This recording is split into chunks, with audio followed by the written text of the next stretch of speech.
Le jour où mon monde a basculé a commencé comme n'importe quel autre jour. J'étais dans la cuisine. Et l'arôme du café fraîchement affusé remplissait l'air. Lorsque mon téléphone a sonné, j'ai jeté un coup d'œil à l'écran. J'ai vu le nom du docteur Jennings clignoter Helen Morrison. J'ai répondu, essayant de garder ma voix stable, « Madame Morrison, c'est à propos de votre père. George. Je suis désolée de dire que c'est un cancer terminal. Il pourrait avoir 6 mois, peut-être moi. » La voix du docteur Jenny nous était un mélange de professionnalisme et de sympathie. La nouvelle m'a frappée comme un coup physique. Mon père, l'homme qui m'a élevée seul après le décès de maman, faisait maintenant face à son dernier chapitre. Seule la pensée était insupportable. J'ai trouvé Ethan dans son bureau, entouré de piles de documents. « Ethan, nous devons parler. C'est à propos de papa. Il est en train de mourir leva les yeux, son expression changeant la peine, « Et que veux-tu que je fasse à ce sujet ?» La froideur dans sa voix m'a piqué, mais j'ai continué. « Je veux qu'il vienne vivre avec nous. Il ne devrait pas être seul maintenant et nous avons beaucoup d'espace. » Ethan a ri, un son qui a résonné dans les murs du bureau. « Ici, vivre avec nous. Eileen, sois raisonnable. Cette maison est pour nous, pas pour les œuvres de charité. Si tu es si désespéré, laisse rester dans la remise de jardin.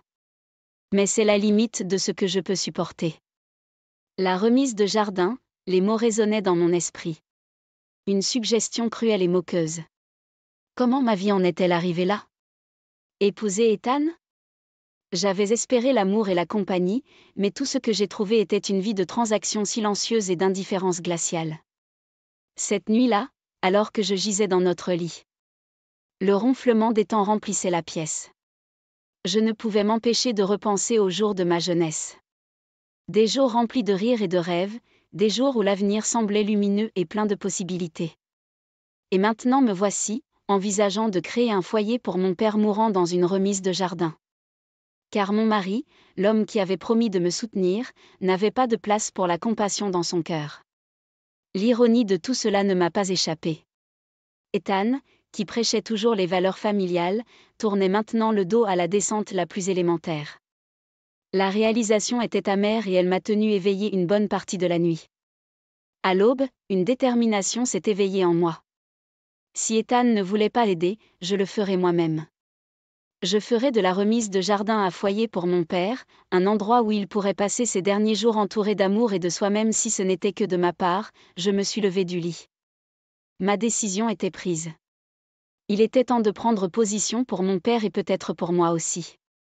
Alors que je me lançais dans la tâche de transformer la remise de jardin en un espace habitable pour mon père, des souvenirs du passé tournoyaient dans mon esprit, chacun étant un contraste frappant avec ma vie actuelle. Je me souvenais des jours de ma jeunesse dans notre petit mais heureux foyer, où le rire était notre compagnon constant. Mon père George était un phare de force et de bonté, comblant le vide laissé par le décès précoce de ma mère. Il m'a appris la valeur des travails acharnés et la joie d'une vie simple. Mais notre vie simple a pris un tournant inattendu lorsque j'avais 19 ans. Les Dalton, une famille influente de notre ville, sont apparus à notre porte avec une proposition qui ressemblait plus à un décret. Mon père avait accumulé une dette, un secret qu'il avait gardé caché, alimenté par sa descente dans le jeu après le deuil de maman. Les Dalton offraient une solution: épouser leur fils cette année et la dette serait annulée. Le choix a été présenté comme une opportunité, mais c'était une demande. Mes rêves, mes aspirations et ma relation naissante avec Michael, le garçon d'à accent grave côté qui avait conquis mon cœur, ont tous été balayés à ce moment-là. Ethan Dalton, l'homme qui maintenant partageait mes nuits indifférent à mon existence, était un étranger le jour de notre mariage. Notre mariage était une transaction dépourvue d'amour ou de chaleur, un sacrifice que j'ai fait pour sauver mon père de la ruine des Film des ans. J'avais appris à jouer le rôle de la femme d'Ethan, gérant notre maison et aidant dans ses affaires, sans compensation ni gratitude. Ma vie était devenue une série de routines. Mes rêves mis de côté et oubliés pourtant, en travaillant sur l'abri, peignant les murs et choisissant les meubles, un sentiment de dessein que je n'avais pas ressenti depuis des années a commencé à s'éveiller en moi, ce projet. Ce projet, bien qu'il soit né de la nécessité, était le mien. C'était un lien tangible avec la fille indépendante et pleine d'entrain que j'étais autrefois, une fille qui croyait dans sa capacité à faire une différence. Alors que je reculais pour admirer mon travail, l'abri ne semblait plus être un symbole de la cruauté d'Ethan, mais un témoignage de ma résilience. Il était petit, mais il était rempli de la chaleur et de l'amour qui manquaient si ostensiblement à notre vaste demeure. J'ai alors réalisé que cet abri n'était pas seulement pour mon père. C'était un sanctuaire pour mon âme fatiguée, un lieu où je pouvais renouer avec les parties de moi-même que j'avais perdues au cours de mes années de mariage sans amour. C'est dans ce petit espace, parmi l'odeur de peinture fraîche et de nouveaux départs, que j'ai fait un vœu silencieux. Je serai là pour mon père, tout comme il a toujours été là pour moi. Et ce faisant, je trouverai un chemin de retour vers moi-même, vers l'Hélène qui osait rêver et aimer la transformation de l'abri de jardin en Annie Douillet pour mon père était bien plus qu'un simple changement physique, c'était le reflet de mon tourment d'intérieur. En travaillant, mes pensées dérivaient souvent vers la tapisserie tordue de mon mariage avec Ethan. Notre relation, si on pouvait l'appeler ainsi, était une étude de l'endurance silencieuse et était toujours plus un homme d'affaires qu'un mari, il voyait tout à travers le prisme du profit et de la perte, y compris notre mariage, la chaleur et la connexion qui auraient du morning vie conjugale brillaient par leur absence dans la nôtre. Nous étions comme deux lignes parallèles sous un même toit destinés à ne jamais se rencontrer au début. J'ai essayé de combler le fossé entre nous. J'ai essayé de m'intéresser à son travail, d'être la femme qu'il voulait. Du moins, c'est ce que je pensais. Mais mes efforts ont été accueillis par l'indifférence ou parfois à peine dissimulés par l'irritation. Ethan n'avait aucun intérêt pour une partenaire, il voulait un accessoire, quelqu'un pour gérer sa maison et recevoir ses associés d'affaires et au fur et à mesure des années, je me suis retrouvée à disparaître dans la vie d'Ethan. J'étais là, mais invisible. Mon existence reconnue uniquement quand elle servait à but. La prise de conscience a été un réveil lent et douloureux. Je vivais dans une cage dorée, un oiseau aux ailes coupées, la maladie de mon père et la réaction insensible d'État. Non était la goutte d'eau qui a fait déborder l'ovale. Comment l'homme avec qui j'avais passé près de 3 décennies pouvait-il faire preuve d'un tel mépris pour l'empathie humaine de base ? La prise de conscience que ma vie avec Ethan avait été dépourvue d'affection véritable m'a frappée avec une force renouvelée. Mais au milieu de ce tumulte, il y avait un rayon de soleil. Mon fils Daniel était la seule véritable joie de ma vie. Le voir grandir m'avait donné un but, une raison de sourire au milieu de la froideur de mon mariage. Daniel, maintenant, la jeune homme, étudiant à l'université, était tout ce qu'Ethan n'était pas gentil, compatissant et plein de vie. Je me demandais souvent ce que Daniel pensait du comportement de son père, de la tension palpable qui régnait dans l'air. Chaque fois qu'Ethan était à la maison. Mais Daniel, toujours le pacificateur, n'a jamais exprimé ses inquiétudes. Il était le pont entre deux mondes qui refusaient de se rejoindre. Alors que je plaçais le dernier coussin sur le canapé nouvellement installé dans le cabanon, un sentiment d'accomplissement m'a envahi. C'était modeste, mais c'était rempli d'amour et de soins, quelque chose que ma vaste et luxueuse maison n'avait pas ce petit. Cabanon était devenu le symbole de ma résilience, une rébellion silencieuse contre la vie de soumission silencieuse que je vivais. C'était l'impact, aussi petit soit-il, vers la reconquête des parties de moi que j'avais perdues dans l'ombre de mon mariage. Et alors que je regardais le cabanon prêt à accueillir mon père, je me suis fait une promesse silencieuse, je ne serai plus spectatrice de ma propre vie. Il était temps de reprendre le contrôle, de retrouver ma voix. Pour mon père, pour Daniel et pour Hélène qui méritaient d'être entendus, les jours suivant l'achèvement du cabanon ont été un tourbillon d'émotions et d'activités. Mon père a emménagé. Sa silhouette frêle appenant le peu de temps précieux qu'il nous restait malgré son état, ses yeux pétillaient de gratitude. Alors qu'il s'installait dans son nouveau logis, le petit espace était rempli d'amour et de souvenirs. Un contraste frappant avec le luxe froid de la maison principale. Pendant 7 ans, la véritable nature d'Ethan est devenue de plus en plus évidente. Ses visites chez mon père étaient purement formelles, dénuées de tout véritable souci. Son indifférence était une pilule amère à avaler, mais elle n'était pas inattendue. Ce qui m'a fait le plus mal, c'était la prise de conscience croissante que je m'étais laissée diminuer, devenant une simple ombre dans ma propre vie. Un soir, alors que j'y organisais de vieux dossiers dans le bureau d'Ethan, je suis tombée sur des documents qui dévoilaient l'étendue de sa tromperie, des relevés bancaires, des emails et des lettres dressées à le portrait d'un homme non seulement indifférent, mais moralement corrompu. Il y avait des transactions commerciales douteuses, des comptes secrets et puis encore des preuves d'infidélité. La découverte m'a secoué jusqu'au plus profond de moi. L'homme que j'avais déposé, le père de mon enfant, était un étranger. Sa trahison n'était pas seulement une violation de nos vies matrimoniaux, mais un mépris total pour la famille que nous avions construite ensemble. À ce moment-là, quelque chose en moi a changé. Les années de colère et de déception refoulées ont jailli à la surface, alimentant une nouvelle détermination. Je ne pouvais plus être une spectatrice de ma propre histoire de vie.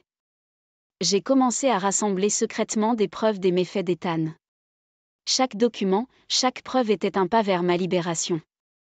Il ne s'agissait pas seulement de rechercher la justice, mais de retrouver ma dignité, ma propre valeur.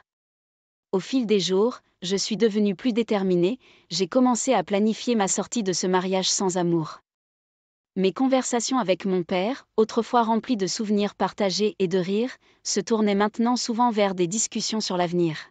« Tu as toujours été forte, Éline », disait mon père, sa voix faible mais ses yeux remplis d'amour. « Qui mérite le bonheur ?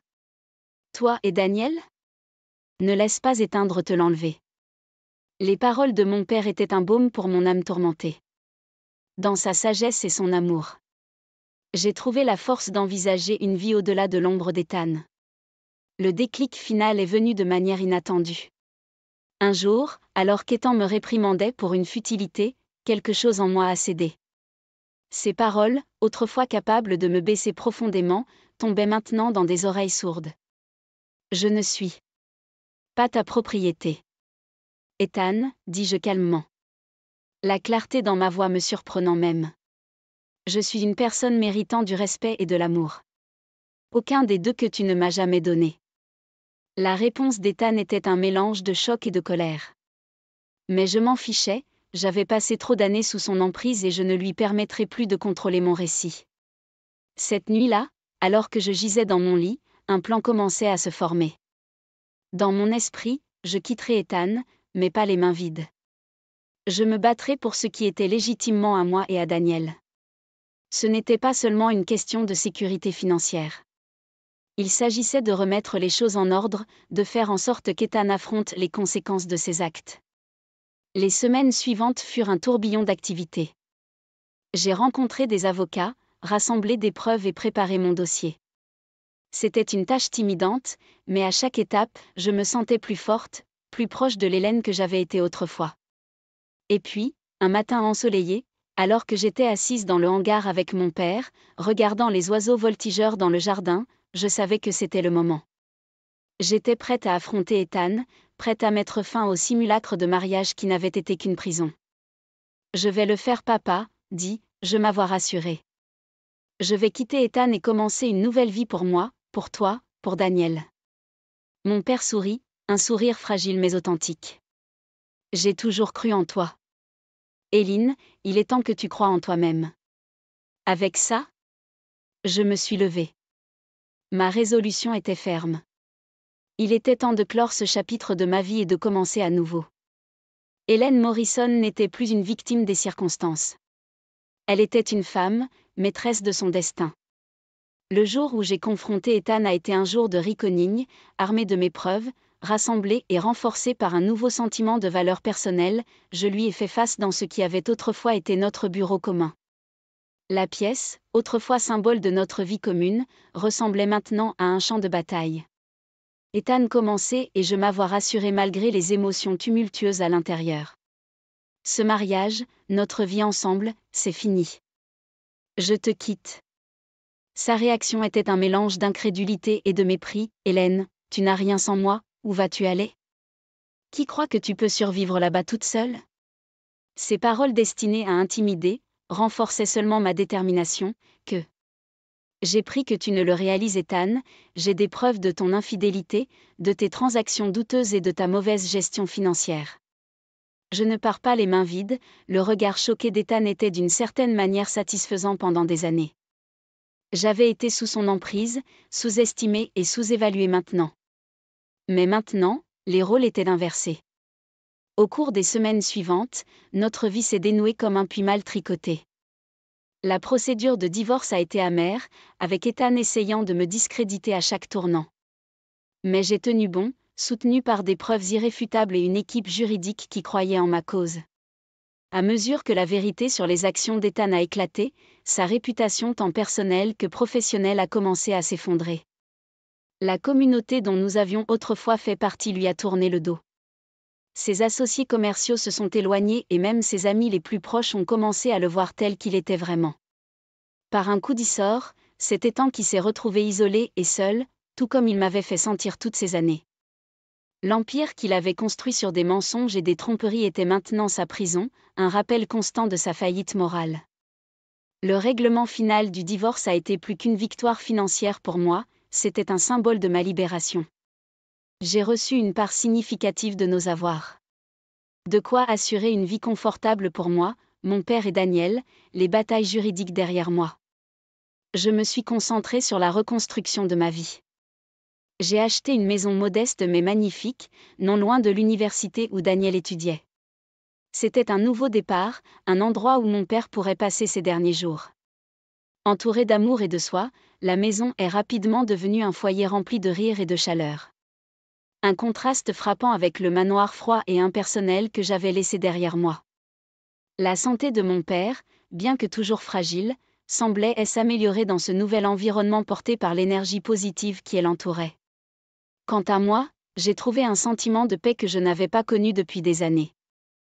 J'ai commencé le jardinage, quelque chose que j'avais toujours voulu faire, mais pour lequel je n'avais jamais eu le temps. J'ai également commencé à faire du bénévolat dans une association caritative locale. Trouvant un accomplissement dans l'aide aux autres, le changement le plus significatif, cependant, s'est produit en moi. Je ne me voyais plus à travers les yeux d'Ethan. Je n'étais plus la femme timide mais une femme forte et indépendante qui avait affronté l'adversité et en était sortie victorieuse. Un soir, alors que je m'asseyais sur le porche à regarder le coucher de soleil, un sentiment de contentement m'a envahi. J'avais parcouru un long chemin depuis la jeune fille effrayée qui avait épousé un mariage sans amour pour sauver son père. J'avais lutté pour ma dignité, pour mon droit au bonheur et ils avaient gagné. Mon voyage ne consistait pas seulement à quitter Ethan. Il s'agissait de me retrouver moi-même et en regardant vers l'avenir, je savais que peu importe les défis à venir, je les affronterais avec force et grâce.